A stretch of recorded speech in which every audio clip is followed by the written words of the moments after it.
Hello guys!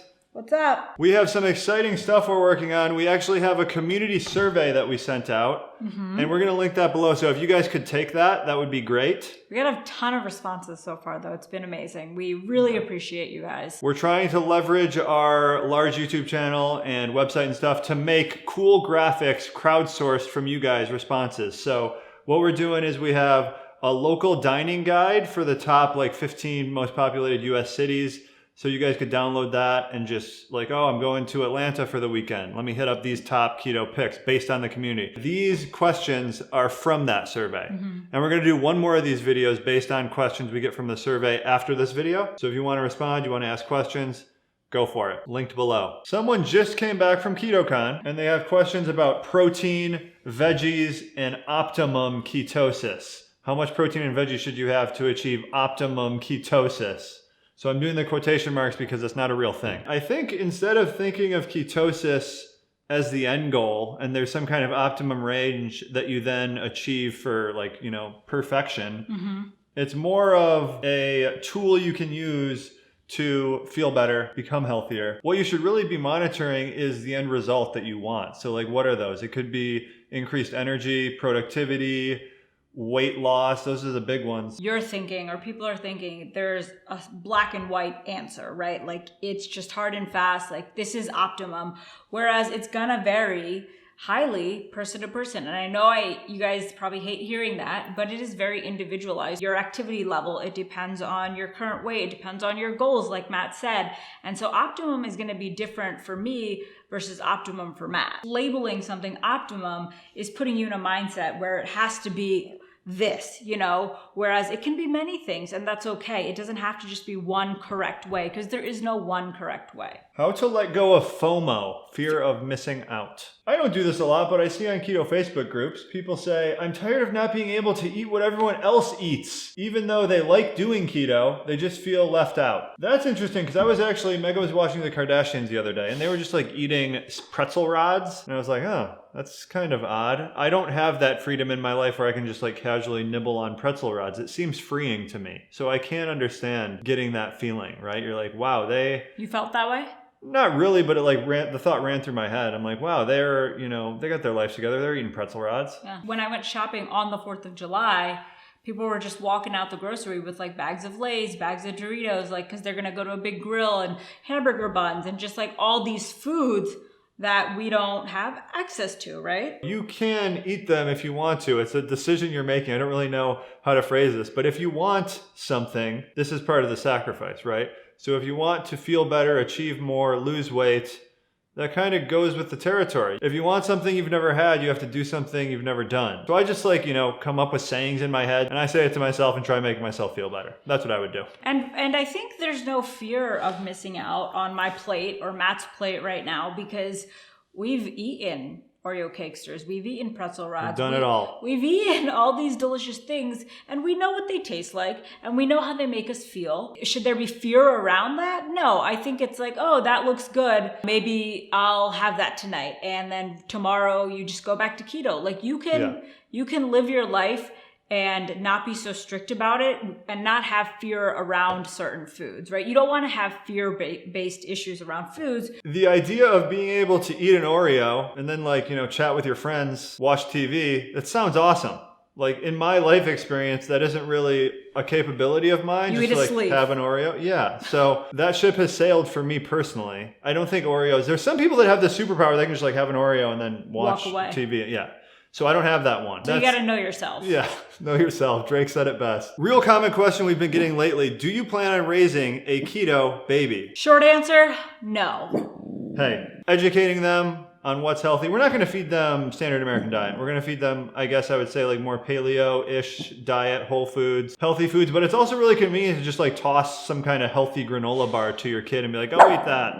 Hey, it's a Let these guys pass. The child's gonna grow, right? So we're gonna be breastfeeding for a long time. That's our personal plan. Normally, I think people do baby food, they do oatmeal. those things we're not going to introduce. We'll start with avocados. We'll start with egg yolks. We definitely have plans to introduce like nutrient dense food. Eventually the child's going to have access to school lunches and go on play dates. And so you can't have full control over your children. And I think that's the difficult thing. So as Matt mentioned, educating them, right? So like at a young age, taking them to the grocery store, pulling something off the shelf and talking about what's in it. We don't have a kid yet though, so this is all theoretical. Right. So it's really hard to give you a solid answer, but the answer is no, it's not going to be a keto baby. It's going to be a healthy, nutritious baby. We're going to do what we think is best. And, and I'm sure we'll share it along the way, right? In our own way. But we appreciate you asking and like caring. When faced with bad options, example, corn flour versus wheat flour, and having no way around it,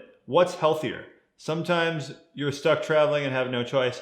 So that's a false dichotomy right there because you always have a choice. I'm never faced with that choice. I just maybe prepare better or I'm more used to a keto diet at this point to where that choice never comes up. There's no point where you have to eat bad food. Yeah. You can, one, not eat. Not everyone is comfortable doing that. Every single restaurant in the United States, essentially, maybe except like Panda Express, there's like a few rare exceptions that have 0 keto options. Yeah. You can find something that's decent. If you know you're traveling, then have travel snacks. Like you guys have seen our travel bags. We pack individual like mini suitcases for all our snacks. Like we go hard. Say you're at a friend's dinner and all they have is pasta and there's like sausage and peas in the pasta, right? That's a not great scenario. What would you do in that case? Sausage and peas and pasta? I don't know. You could also pick around, eat the sausage. Yeah, like right? get a few noodles just to be like, hey, I didn't only pick the sausage. But like don't eat all the sausage and don't save any for anyone else. I'm kind of curious why when I tried carnivore, I didn't feel amazing like others say they do. Honestly, for that whole week, felt more anxious and a sick feeling. Okay, so number 1, you did it for a week. You might need some adjustment period. Number 2, you're trusting the opinions of people on the internet who have a vested interest in supporting what they're doing. So like someone who's doing a vegan diet is at the time going to tell you it's the most amazing thing ever. Carnivore diet, same thing. Keto diet, our channel, probably the same thing. I mean, we of course think we're being honest and we are being honest, but you can't trust that we're being honest. You can never trust people on the internet. That's probably a lot of it, but I think the main thing is you did it for a week. It takes time. Well, I think the main thing actually is that you tried it out for a week for yourself and you realized, hey, it makes me feel anxious. It makes me feel this way, that way. Maybe it's not for me. Maybe I enjoy eating vegetables. Maybe I enjoy my bulletproof coffee. Like, I don't know the extreme length at which you did carnivore, like were you only doing ribeyes like Sean Baker, that could be a very different type of carnivore than variety of meats. He'll do bulletproof coffee, maybe a little bit of dark chocolate. Finding a way that works for you, but also you experimented, that's great. How to recover from a carb binge. The first question is, why did you have the carb binge? Right. Kind of diagnose that. What led to that? That's the most important question, probably. My approach would be act like it didn't happen. Eat a normal day of keto eating. Start with like a big breakfast of keto foods. Don't do anything extreme or else you just get in like this feast-famine cycle of doing more extreme things and then you're caught in like the place that most Americans are that are just yo-yo dieting for years and years. So figuring out something sustainable, sticking to it long term. When you're starting keto, you're gonna have slip-ups and just knowing that that's part of the process, I think that helps. In law school or in college when I was drinking and I would like eat a ton of Chinese food that night or a ton of pizza, like the next day I would restrict my calories to make up for, the night of eating. A lot of people do that, right? Like they feel like they'll ask directly. They're like, should I do a 24-hour fast now? Like, how do I get back into ketosis quickly? Or you'll restrict calories because you feel this like mental shame or mental guilt. So you also have to assess how you feel mentally and physically. As Matt said, why did this binge or this slip up happen? What can you do to prevent it from happening again? Maybe you can go the other route and be like, I like having a day off a month where I can just go out to dinner with my family and eat spaghetti because that's my favorite food. Plan that in to your month, right? Be like, on the 3rd Thursday of this month, we're all gonna go to Buca di Beppo and I'm gonna get spaghetti because that's my favorite.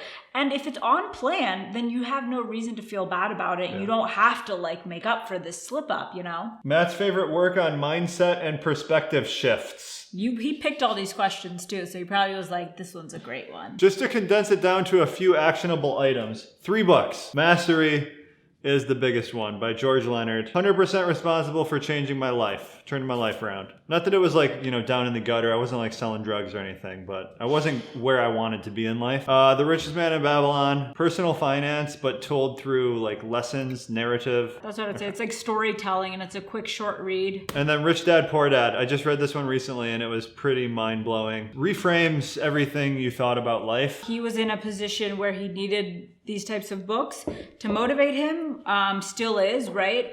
But they're also like heavy on financials. Mastery is not finance-based at all. It's just personal development. Enjoying the process. This book is really effective for people like me who are constantly jumping from thing to thing, right, trying to, see if this is the thing that makes you money or fulfills you or, just makes you happier.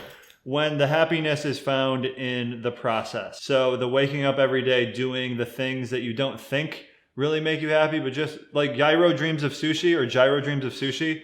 Have you seen that documentary? That's mastery. Like the guy just wakes up every day, makes sushi. And then the one YouTube personality, I think he's dead now, unfortunately, Jim Rohn, R-O-H-N. He's like the most motivational and just mindset altering person I've listened to. My type of motivation has always been like personally driven. I don't really take external information from other people or books. I go to therapy, so that like promotes personal development through reflection, through journaling, through talking out my dilemmas or things going on in my life. So I think I just cope in a different way. Mm-hmm. We all have our ways and books for me just don't do it. Could Splenda really be affecting my diet? Of course, yeah.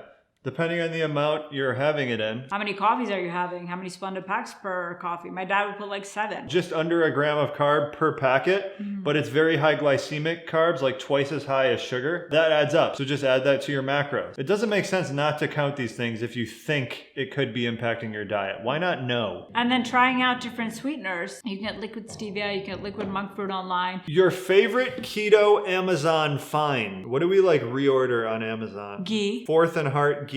We get all our liquid sweeteners, so the liquid monk fruit and the liquid stevia on Amazon. A lot of baking ingredients, coconut flour. Quest chips. Those are the big ones. And then the last one is, can I really do this the rest of my life? That's a good question, because I've thought the same thing myself. I would love to know more of the perspective you're coming from, right? So like, can I do this in terms of, is it healthy for me? Or can I do this in terms of like, will I be 80 one day and want to eat Snickers and Domino's pizza? I want to eat what makes me perform and grow and move forward to where I want to get in life. Am I always doing that? No, I have moments of weaknesses where I want to just sit on the couch and chow on stuff and watch Netflix. We do that. That's a lower form of myself. But like, ideally, every day I'm waking up and I'm like, today I'm going to do perfect on my diet, generally checking these boxes. And I'm always thinking, is it making me feel good? Is it getting me to where I want to go?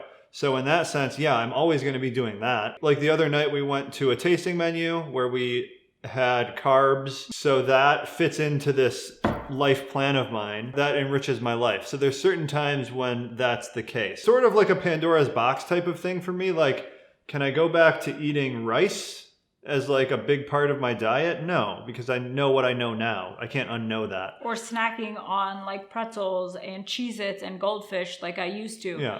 No, I can't either. What seems like something you can't do forever right now, a year or two in, it's easily sustainable and it's something you can do forever. If you're just coming off McDonald's triple header, breakfast, lunch, and dinner yesterday, eating a whole foods keto diet is not really in the cards immediately for you, but that's maybe what you're working towards. What is triple header usually used in? Baseball game or like... That was like...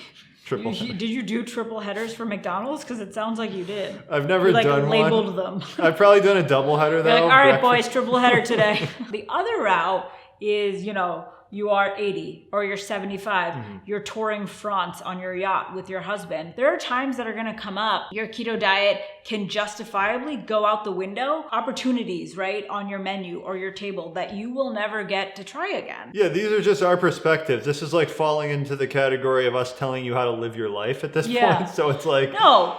But I think it's fair because there's some people out there, like on social media, who will tell you like, no, That's not okay. That's disgusting. That's junk. Like if you eat that, you're not doing better than the people who eat McDonald's every day. But that's well, not those people true. are idiots. I know. So I'm just saying, like, you don't have to just be hard and fast for the rest of your life. That's our video, guys. We hope you enjoyed it. Please send us more questions. Take the survey. Fill out the survey. 3 people picked from the survey are going to get advanced copies of our new cookbook, Keto Made Easy, which you can pre-order. You can pre-order right now. We'll link it below. Keto Made Easy, Fat Adapted 50-Day Guide. It comes out September 17th. We are so excited. We put so much work into this. All right, guys. See ya.